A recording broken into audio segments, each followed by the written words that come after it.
Hey everybody, welcome to this episode of Thinking Christian. I'm here with Lee Humerian, and we are going to talk a little bit about his life and what brought him to ministry. Lee and I actually just met formally a few weeks ago while I was over in the Czech Republic teaching a class for Wheaton College.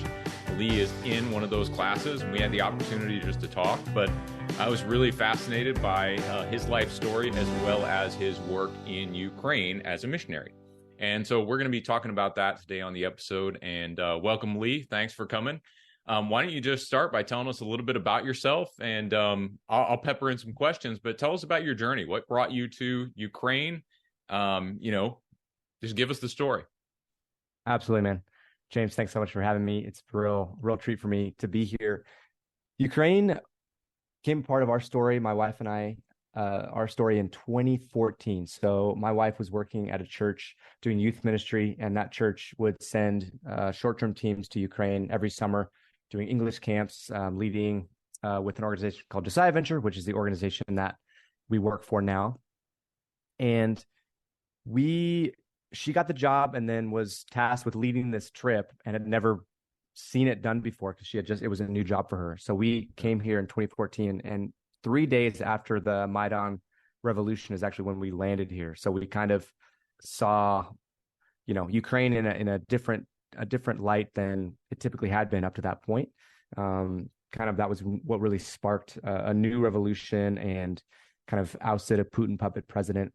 And obviously that was the beginning of the original start of the Ukraine war with Russia. And when was that about, Lee? Just to give people a little bit on the history. When was that? What year? So in 2014, when Russia, initially annexed Crimea and they invaded in the Donbas region, which is again currently occupied. And that conflict,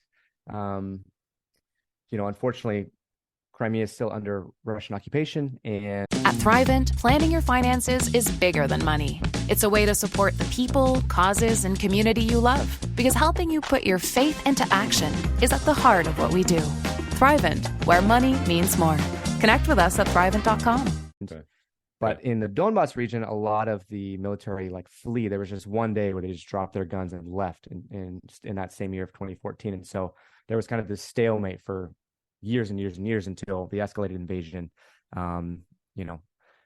back in February 2022. Yeah. So that was our first exposure to Ukraine.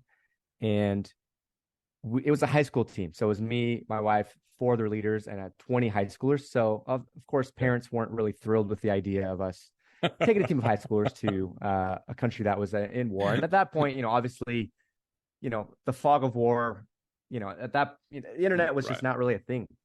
You couldn't really check in to see what's going on and understand kind of the scale of everything. And so parents did not want us coming here, understandably.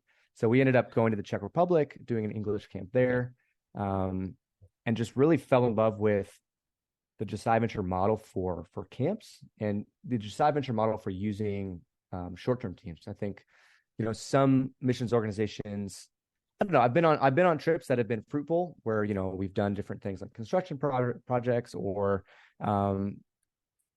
things of that nature, which I think are a good thing. Josiah Venture uses American teams and uses European teams as well to just be a bridge between the local church and non-believing campers. Okay. And so it was really cool to just kind of be a catalyst and see how this kind of discipleship movement works. It's small scale discipleship ministry that, we got to be a part of and see firsthand. And so my wife and I felt kind of guilty about ditching Ukraine and not actually coming. We had visited Ukraine on a pre-trip to just kind of meet the missionaries, see what we'd be doing. So in 2016, we came back, led a music and arts camp, or helped a local church lead a music and arts camp. And then the organization, Josiah Venture Ukraine, invited us to come launch, be a part of their full-time staff and launch a kind of a music and preventative lecture program to schools. It's like this live concert / lecture program. Okay. Think the DARE program just on steroids with a live concert element. So I have a music background. My wife has a youth ministry background. So it was this strange, kind of perfect fit for the two of us to be able to like utilize things that we both love for God's movement here in Ukraine. So we got back to the States August 2016, prayed and fasted, sought counsel. I mean, never thought about being full-time missionaries ever. Yeah. It was never on our radar. So 2016 was still short term, right? Because that would have been that was post high school, and you were in college, correct? Exactly. So I graduated 2009. So I was touring in a metal band I started full-time in 2012, and was still doing that at the time. We visited Ukraine, had to get a fill-in drummer for that summer to go on that trip. But that was August 2016. We felt confirmation, filled out an application August 15th, moved June of 15th the next year. So it was like 10 months later. Wow. When we got here. It was really fast. Like our lives just totally flipped upside down. And Katie got pregnant and we had our first kid in June the following year. So like literally in the span of 2 years, our lives totally run it, just a new trajectory. Pretty wild. So, and we've been here ever since. We've been here. Yeah. I'd mentioned, one of my buddies who helps me out with this, Nate. He was big in the music industry. He worked for K-Love and he's done a few other things. He was big in the skate scene as well. And so I mentioned Phineas to him.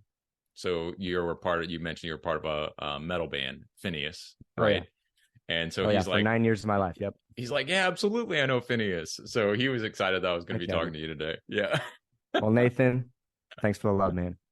They're still going. They played Japan in March, and I was a little jealous, but we all stay in touch, and they're good. They're good men. It was 9 years of my life, 7, 5 of which living in a van, with these guys. So you get pretty close. It's tight quarters in many ways, after that. So talk a little bit about, that is a quick turnaround, brother. 20 months to go from, living in the States, doing your thing, moving over to Ukraine, and then having a kid. Right. So talk a little bit about your ministry there up to this latest escalation and kind of what you were doing, what your full-time role was kind of in between these two periods when you moved and then when the Ukraine conflict started here most recently. Absolutely. So we moved to launch in Ukraine this ministry called Exit, which is it's a music outreach program that uses preventative lectures to connect churches with teenagers in public schools. Okay. And so it's awesome. And it was something that I got to use kind of some of my artist relations background and just tech background and stuff. We put on this huge concert in the morning at a school. So imagine, if you're a junior high kid or a high school kid, you come to school one day, all of a sudden your gym is just got this stage and lights and, it's backdrop and there's just artists performing, it's just, okay, this is going to be not a normal day of school. And that's totally what it was. The school would give us the whole day. We would do kind of this opening program with concert and kind of an interactive element for preventative lectures. So we would lecture on things like from, personality, helping kids understand, who they are, telling them about their brain, how they're wired. We would do lectures on bullying and things like this, preventative lectures, but also kind of developmental lectures as well. And it was something really powerful. And we did it we did about a half dozen cities in Ukraine. And in our home city of Lviv, there's a little over 100 high schools, and we did it in over half of them. And so we were able to really get a lot of exposure as far as, helping churches. And we would always take a local church team with us. The whole goal of the week was to kind of use the week we would be in 4 schools during the week. The church would be with us. And one of the lectures was just essentially games, where the church team would be with us. We'd be in the gymnasium playing games with these young people. And then we'd invite them to an after school activity. Which the church team we would equip the church team to run. And if they had like a youth group, they would just do something that looked like their typical weekly gathering. So it was a way to kind of cast a net, so to speak, and get a lot of non-believing youth or, seeking youth connected to the event. And then we would equip the church leaders to then reach out, connect with them, invite them to coffee, get to know them. And so it was a come and see ministry. We would just try to get new people into youth groups or into, music groups or sports groups or whatever the ministry was the church was either already doing or going to start doing through Exit. So it was kind of this massive bridge between schools, and it was a way for us to connect with kids they're going to school. So why not go to them and kind of expose them to just a different type of adult, the average Ukrainian young person. I mean, we have a music ministry at our church here, and probably about half the kids come from a broken family. Okay. And so they're not seeing, healthy relationships at home. Typically, there's new teachers coming up the ranks, but teachers that kind of were trained in the Soviet Union, it's very shame-based. So, at home, they're receiving much love typically. At school, they're not receiving love or respect. With their friends, it's debatable. And so to expose them to these adults that are just having fun with them, caring about them, asking them questions, and then they come and get attached to a youth group where, there's a whole kind of group that's like this. It was just a real way to kind of just really share the love of Christ with young people in a really practical way and get them connected to local church leaders that we'd equipped to hopefully, pursue them and reach out. So that was what we came to do up until COVID. Our last exit tour event in Ukraine was October of 2019. It would have been. That was our last tour. So how central is you're obviously trying to bridge between public schools, which I think is a great venue if you can get it, over into the church. So how central is the church to sort of Ukrainian life? I mean, over in the States, at this point, I would say church is fairly peripheral for most people. It's sort of something that's there and they sort of tolerate it, but it's not really a locus for community for a lot of Americans. And so what role does it play in Ukraine? It's a great question. So last year, I actually just looked at these stats. In 2022, about 72% of Ukrainians claimed Orthodoxy as their religion. I think it was 9% Catholic and then 2% Protestant.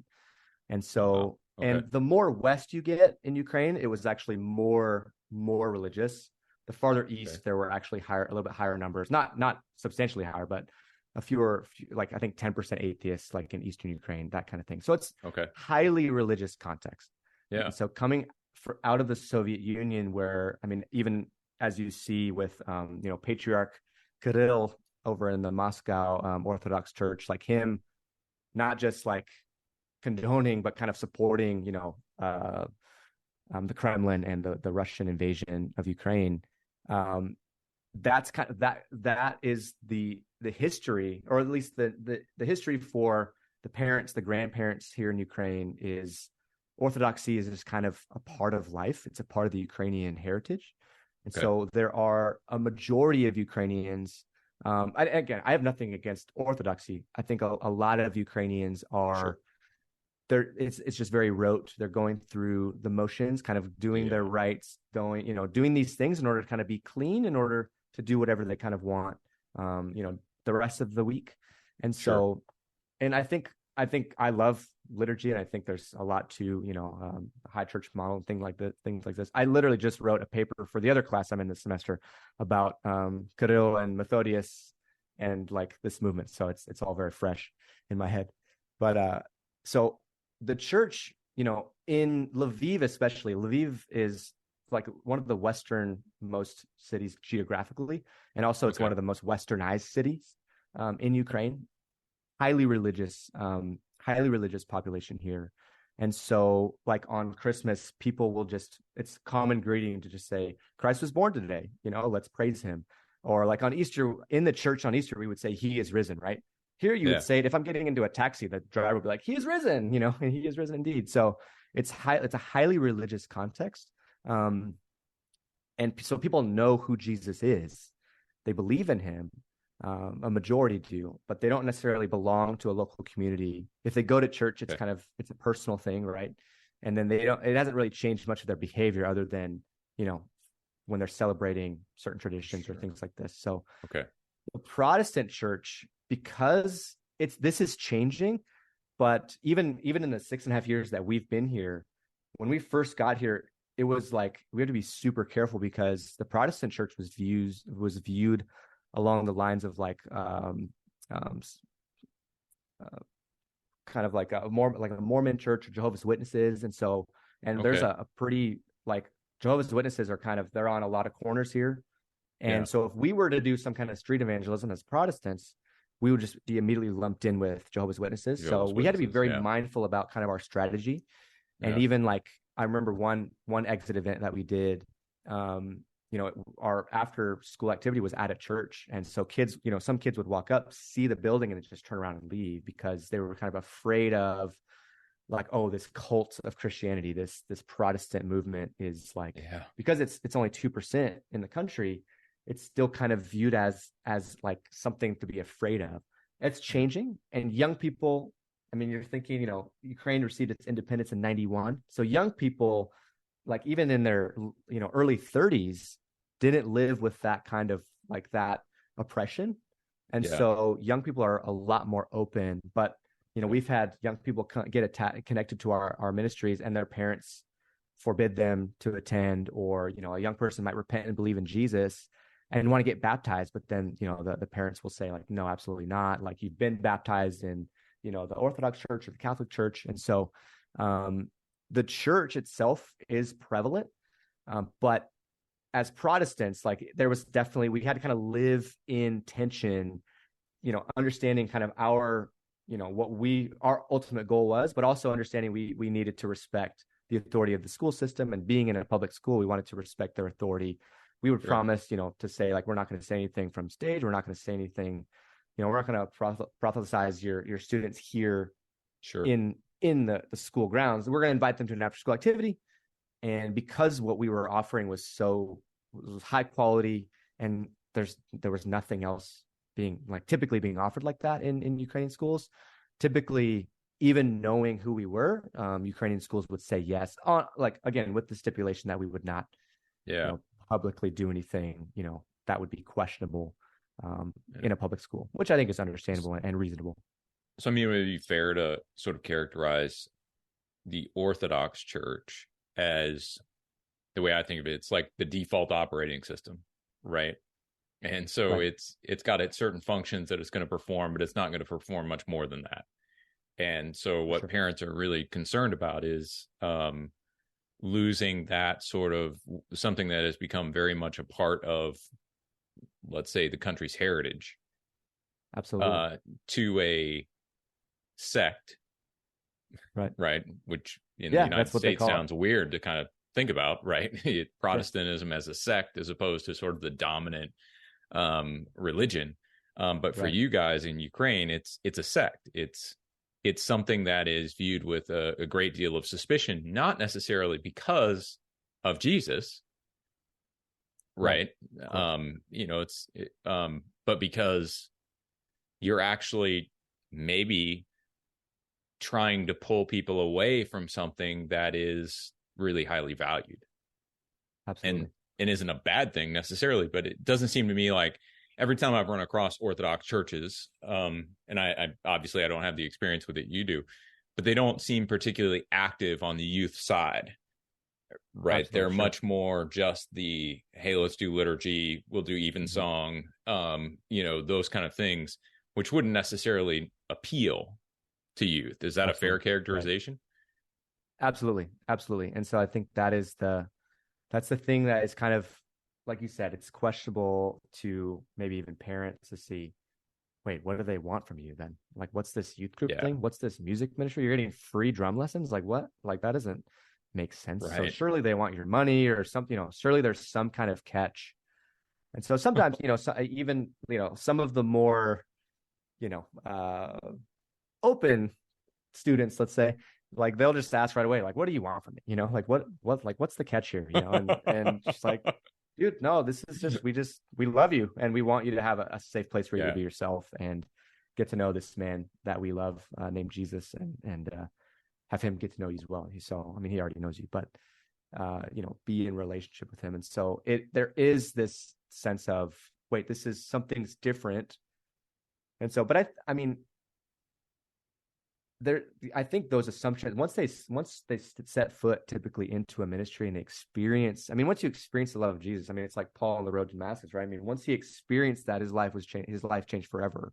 Yeah. So I think once you experience that love of Jesus, you know, you understand that something is different here. You know, there's this environment, there's this atmosphere that I'm feeling that I don't feel anywhere else. We've had kids that have said they're staunch atheists come to our music ministry at our church called Fusion for years, because they're like, I feel different here than I feel anywhere else.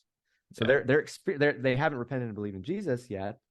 This one kid in particular I'm thinking of, but he still comes because he's experiencing something he hasn't experienced anywhere else, whether in the Orthodox Church or, you know, in other places.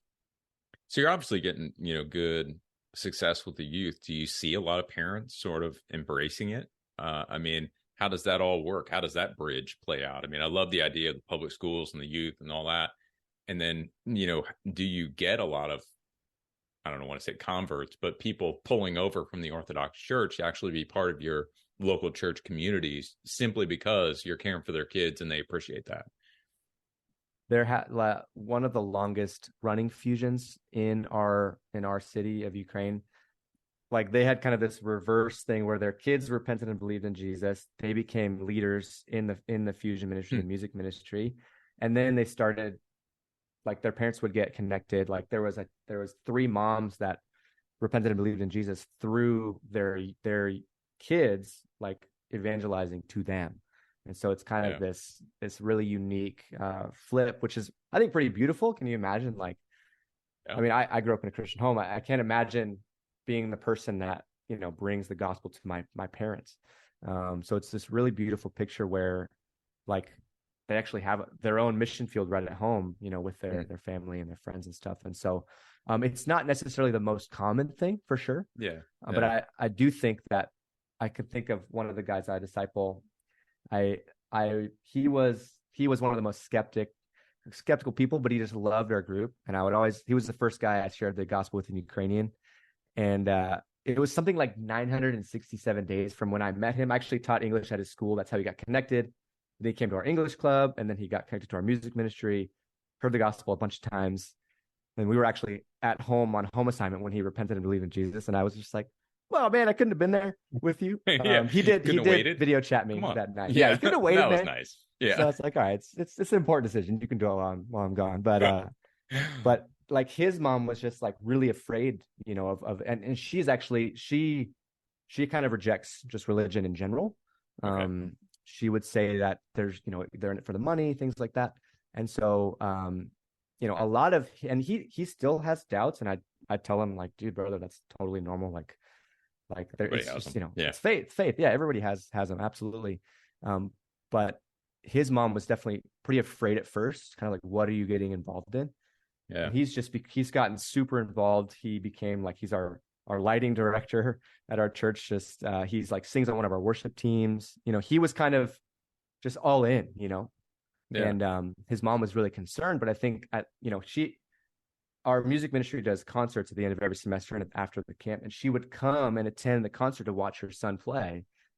And that was just kind of getting there, hearing us speak, realizing we're not trying to manipulate, we're not trying to, you know, get money, or, you know, I don't know, we're not doing anything strange. We love Jesus and we love your kid, you know. And so I think that, you know, once you have those interactions, it just helps them open up. I don't think she has attended, ever, like a service herself. I think she's listened to like our broadcast. Yeah. And then her son has a lot of the questions her son asks me, like when we spend time together, will be like things that he's like, is your mom asking you this? And he is, you know, so he's trying to be quick. That's not a bad thing. It's not a bad thing. Really cool. No, and it's actually a beautiful thing. He has a great relationship with his mom, and and it's just a really cool thing to see. Like, he has this opportunity to continue to just have, you know, be open and have conversations with her. And so again, it's like that thing you were speaking of, where he has this unique, he's found, you know, this treasure, and he's trying to pass that along. And she's fairly open to it. It sounds like, even though she doubts, she's still open at least to ask the questions. Very cool. Yeah, she sounds like a wonderful mom. Like she's really cares for her son. And you know, and it's like, if you think that there's something, like, I'm thinking, two little girls. I have a 3-year-old and a 5-year-old. If I thought they were getting involved with something sketchy, 100%. I would also be concerned, So I think right. I think it's actually a sign of a good parent if they are, involved and concerned, if they feel like something's off, Yeah, I mean, just hearing you describe it, it does feel a little different than sometimes what we get in the States. I mean, I've done work here in the States in like New England area and different places. And so there seems to be more of an antagonism toward Christianity that is rooted in the fact that it just is Christianity, right? In other words, this is just a bunch of bunk. It's all fake. If you're not an atheist, you should at least be agnostic, and nobody really knows what this stuff means, versus what I hear you describing, which is, no, they've got their tradition. They've got a tradition rooted in the Orthodox Church. And it just really feels like they're concerned that all of what they value that is probably very good in the Orthodox Church doesn't go away as their kids, sort of as they're passing this on to the next generation. They're just trying to shepherd that well, which is a very different problem, right? Amen. It is. It is. And I think because of the internet, things are trickling over a lot quicker now to Ukraine. Yeah. And so that's definitely something that, young people are getting exposed to more Western ideas and kind of what's cool, like you said, it's kind of, if you're not, questioning everything and doing, there's just kind of this kind of, I don't want to say, there's just kind of some expectations of what you should be thinking, like what is kind of the high way of thinking that I've felt when I've been in America, on our home assignments. And it's definitely trickling over here a lot faster than it probably was, even 5 years ago. Yeah. Sorry about that. I mean, there's a lot there that's probably not great to trickle, but well, some things trickling over are great, but right. Yeah, unfortunately, some things not as good. Not so good. Well, you got us up to COVID. So, your last event at the schools was in October 2019. So COVID hits, you sort of have to do something different. What did you guys end up doing through COVID? Was it lockdowns and shutdowns and all that kind of fun stuff in Ukraine too? Or how did that operate for you all? Ukraine became one of the most open European countries. Okay. And so we were locked. It's hard, honestly, my memory since the start of the war is really bad. Like just fog in there. Right. I think it was just, we had a few months of lockdown, not like, not anything super strict. We could go to the grocery store, we could go, to essential places or whatever there, I remember just doing daily walks. Our oldest should have been turning 2 at the time. And then Katie was pregnant with our second. And so COVID, we kind of just stepped back and tried, Josiah Venture tries to be an innovative organization. And I know that was kind of a buzzword during COVID, like innovate, pivot, all those things. So we tried to reinvent school ministry. And at that time, I had actually I was the director of the Exit School Ministry in Ukraine. I had just become the international Exit director at that point. Like my first international meeting was like going to be in March of 2020, whatever. And so that didn't happen. And so it was just kind of this trying to step back and say, okay, how do we kind of support schools? How do we bless teachers? So we would do English lessons online. We actually started through Exit. We had a great, and not just through Exit, but through like years and years of kind of really grind work that one of our co-leaders, Christy Williams, did early. Her and her husband Ben have been here. They're our team leaders. They've been here for 16 years, maybe 17 now.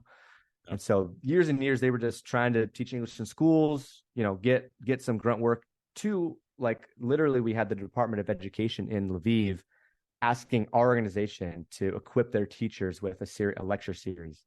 So awesome. During COVID, we were like doing Zoom lectures with, a couple hundred teachers on the Zoom. Actually, tomorrow I'm doing a lecture. We're continuing that on. So it's still something that post-COVID. That's great. Yeah. Still a Zoom thing. Yeah. So I'll do a lecture on the 5 top teen addictions. That'll be fun tomorrow. But it's that, like, we just tried to just still be present as we could. Yeah. Yeah. And then once the challenge is that the exit school program, the tour portion was such a massive thing. And schools started doing, rotations where this day this class would go and the next day they wouldn't, and that kind of sort of thing. And so exit tour, this kind of large scale program, just became unfeasible. And so we were doing this small scale school ministry. I was trying to help launch that in some other countries in Josiah Venture, but a lot of other countries were far stricter than Ukraine was. And so it just became language intensive, where we just really tried to bolster our Ukrainian and local church ministry, and then as much national ministry as possible. So kind of a lot of this, like most of our school ministry became really small scale. I would go into schools and teach English and things like that, but none of those big events, big production. Pre-COVID, exactly. Yeah. Well, cool. So post-COVID, now you're sort of in the throes of the conflict, and so help us understand, how that's impacted your ministry, and what's really going on. Yeah. So when Russia invaded again on February 24th of last year, 2022, that we were here in Lviv, and it was early. It was like 5 a.m. or something like that. I remember waking up super early, didn't look at my phone. I had a great morning with the Lord, and then we were having, for the last probably month to 2 months leading up to the war, we were having kind of daily, all of the second culture staff. So we have at that point we had, I think, 7 American units and 1 Czech family that we were meeting daily on Zoom in the morning, like early in the morning, just to talk through everything. Like I got a couple calls from the State Department in the weeks leading up to, the invasion, just saying like, hey, are you staying? Why aren't you leaving? Where are you located? Sign up for this thing so we can help you if you need it. And so there was just obviously a lot going on just with Russia kind of posturing on the borders. Yeah. And then that morning, I remember that we all met on Zoom, and then and then they were all sharing with me. Even my wife had looked and seen these images of, tanks crossing the border, just devastation. Airports had all gotten attacked with missiles, and then air raid siren starts in our city, and that was kind of like, okay, like this, we have a decision to make now. At Thrivent, planning your finances is bigger than money. It's a way to support the people, causes, and community you love, because helping you put your faith into action is at the heart of what we do. Thrivent, where money means more. Connect with us at Thrivent.com. A go bag. Our car was full. Our car actually has, unleaded fuel and natural gas tanks, and they're both totally full. Like I would always keep them full, so we could drive like to Spain, if we needed to. Right. So it was we were ready, but when that happened, it was like, oh no, what do we do? So we started packing, and our Ukrainian teammates that actually, they are from the East, and they moved, initially in 2014, and they recommended that all foreigners leave the country, because at that point, I mean, early on, you didn't know what to expect. If Russia invades and they occupy, you become a potential bargaining chip or whatever for the Russian army or for the Russian government to use. And so we were advised to leave. Yeah. We never, even though everything was happening, around Ukraine, like they were posturing and threatening invasion and all this. Like I have a video, a Marco Polo I sent to one of my friends in America on February 23rd, just of me in city center in Lviv, just being like, see, life is normal here. Like everyone's freaking out. Yeah. Everything's fine. And then the next morning, we're driving out of the country.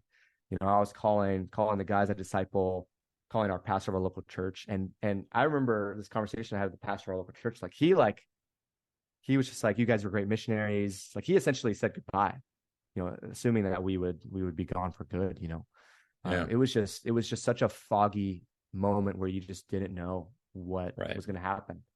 And it was that week at an international meeting I had that week, one of one of my teammates that lives in the Czech Republic, he had offered like, hey, if something happens, you have a place to stay here. So I I called him on that drive, like, hey, we're coming, man. Yeah. Hope you meant it. Yeah. It's like, yeah, he did. By the grace of God, he did. He had a lot of people in his house that first week, including us. But it was 13 hours at the border, just standing there waiting to get out. And that was one of the quickest on our team. We had some teammates that waited 60 hours just in a car in line, Oof. Just trying to get out. Because that was and it was like Poland. Up to that point, Poland had like very strict border crossing laws where you couldn't cross. Like it was just like because COVID, like COVID restrictions. Yeah, you could fly into the country, but you couldn't drive in at that point. And so it was just like chaos where they were just like, okay, well that's not a good law anymore. So that morning, we left. We got to Czech the next morning at 5 a.m. Czech time. I'd been awake for 24 hours or whatever. And the president of our organization, I was one of the first of our teammates to get out. And so our president of our organization calls me and says, hey, we're meeting tonight. We want to talk strategy. And I'm, delirious. Like I don't know what my life is anymore, Yeah. So I'm like, of course, like I'll be there. And so that we really started that week, sending buses in to evacuate people, full of humanitarian aid, getting humanitarian aid in. And so from that moment, really, late February, all the way up until late April, our whole Josiah Venture Ukraine team and a lot of the neighboring countries totally shifted their focus to war support, humanitarian aid, receiving refugees. And honestly, dude,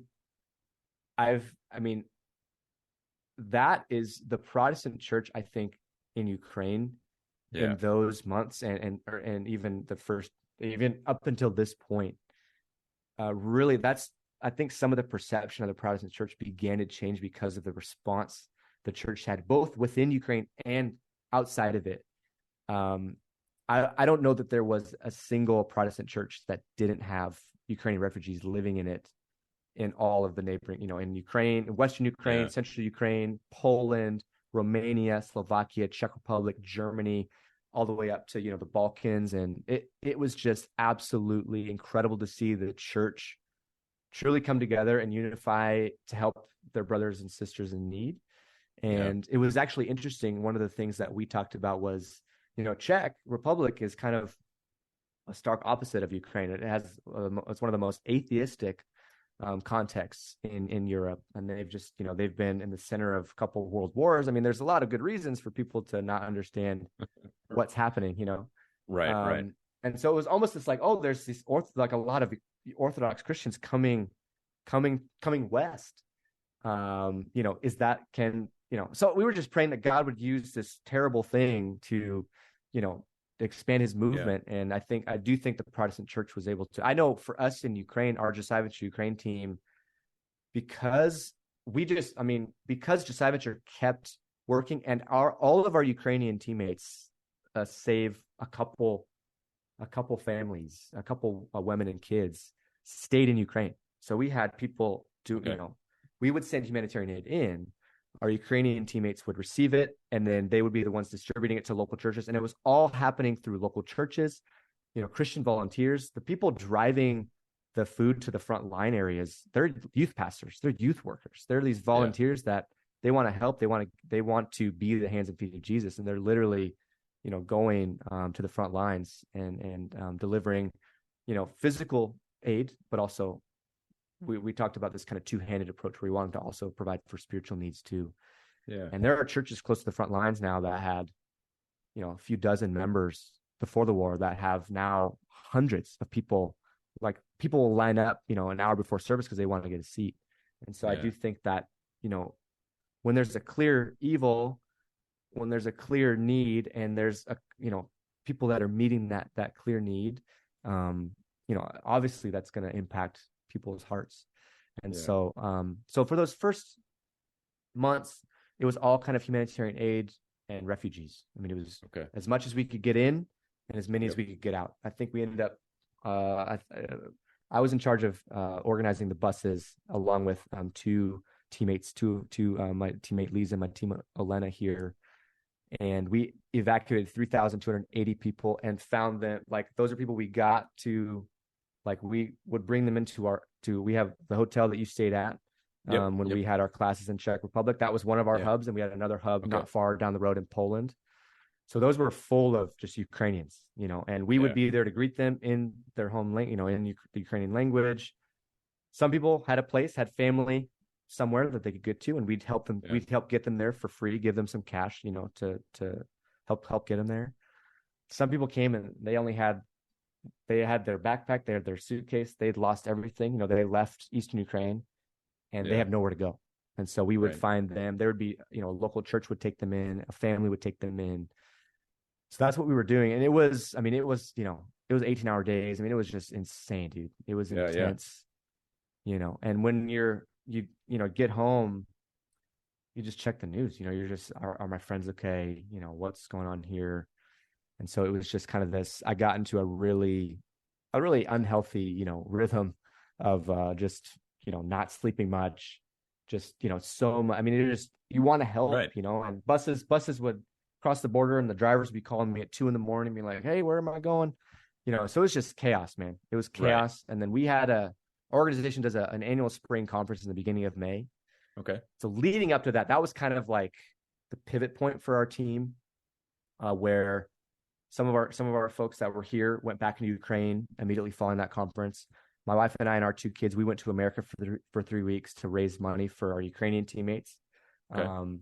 And then coming home from that trip to America, we moved back to Ukraine. That was June 3rd of 2022.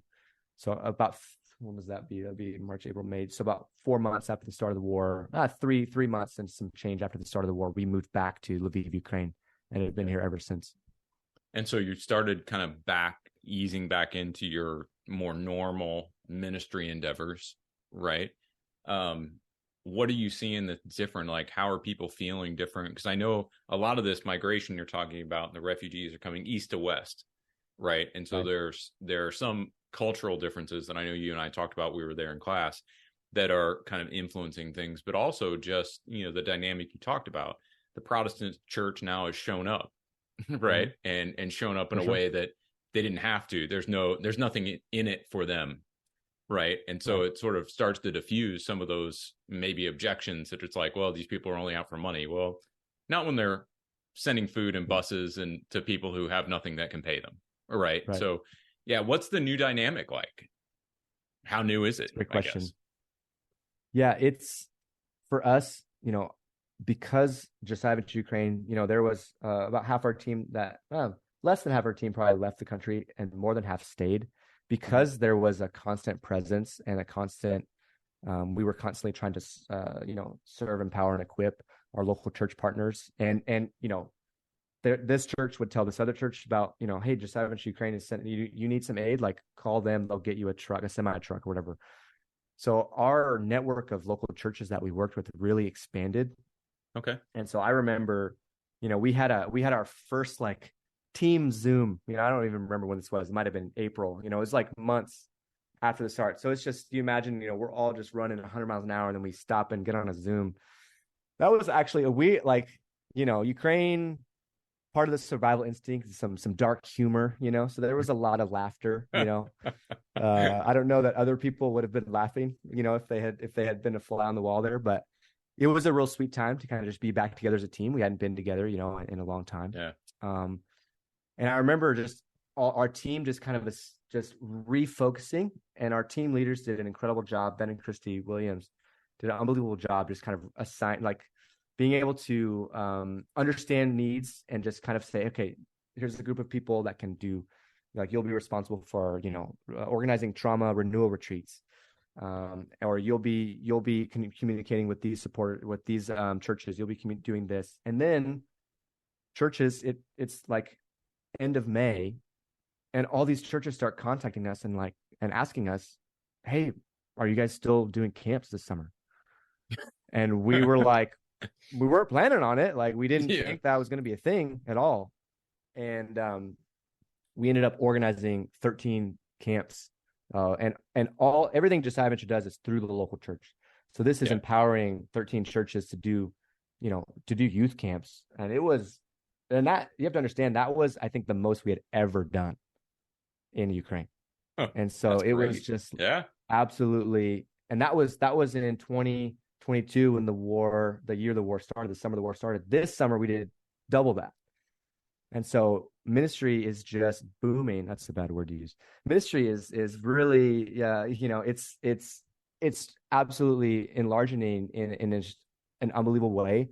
I think, when there's great need and there's people trying to offer to meet those needs as best they can. I think a lot of youth teams are broken. Youth pastors are gone, serving in the front lines or delivering aid, or half the team, some of the team has left the country. And so when the dust settles, you realize, man, we need help. Like, we don't have the same capacity that we had before. Oh, there's this youth organization that equips youth teams for ministry. Oh, they have some resources that they can help us, supplement, camp scholarships for some of our young people. And so I think just because by the grace of God, and this is all through local churches in, rest of Europe, but this is also local churches and individuals across the world that are sending finances, that are asking how they can help, that are coming and doing what they can. So the fact that we had financial resources, but then also that our team was able to be present again. We were all almost our entire team was back on the ground in Ukraine that summer. And so kind of the unthinkable almost happened where, ministry is just has literally probably tripled or quadrupled because the need is greater, and like what Jesus talked about, the workers are fewer, I would say now. There are some organizations that have left and unfortunately there's just fewer workers, both foreign and domestic. There's fewer Ukrainians. Unfortunately that's partially due to the fact that a lot of men and women are serving on the front lines. A lot of people have have perished because of the war, and people have also left. Families are separated, so it's just really hard to quantify the need. And so that our team is present and that the rest of our JV team, the other countries, the other staff have supported, people have visited, European churches have come on short-term teams. We've been able to, by the grace of God, somehow be able to try to help, serve, empower, and equip these local churches that are still trying to do, incredible youth work in the midst of, excruciating and challenging circumstances. That's pretty fantastic, man. I mean, it sounds like it's a challenging ministry, obviously, but hopefully a rewarding one. And, getting more involved with the broader network of churches is only going to open up opportunities, after the war and after all this settles down. But I mean, I think it's fantastic that you all are there just doing the hard work right now. If folks wanted to check out Josiah Venture or check out your ministry in particular, where would you send them? Yeah, you can go to our website, josiahventure.com. If you want to read about Katie and I's ministry in Ukraine, you can just put a slash Humerian, Humerian. And one of our social media manager, Gwen, does a phenomenal job hosting our podcast as well. She has some great stories on there. She has stories with, even if you wanted to hear more about, Josiah Venture's work during the beginning of the war, or just, and kind of a whole spectrum of things. Those are awesome ways to connect. Any social media, Josiah Venture, that's the way to connect.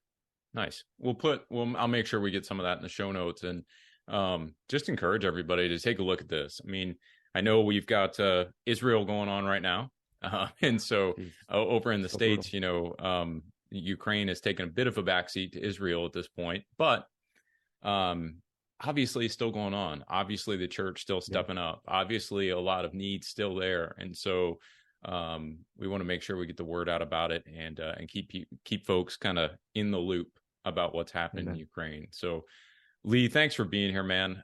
Thanks for taking the time. I know it's probably, I don't even know what time it is over there. But almost 10 p.m. So not there you go. So not too bad. Not too bad. I knew it wasn't 2 p.m, but I wasn't sure what time it was. So thanks for taking the time, bro. Really appreciate it. And everybody, check out some of these links in the show notes where you can connect and look at what Josiah Venture's doing, and be prayerful about the folks who are working over in Ukraine, but also be prayerful about how you might help out in Ukraine. So thanks, Lee, and really appreciate you being here, and we'll have to do it again sometime. I would love that, man. It was a privilege. Thank you, man. All right, man. Take care.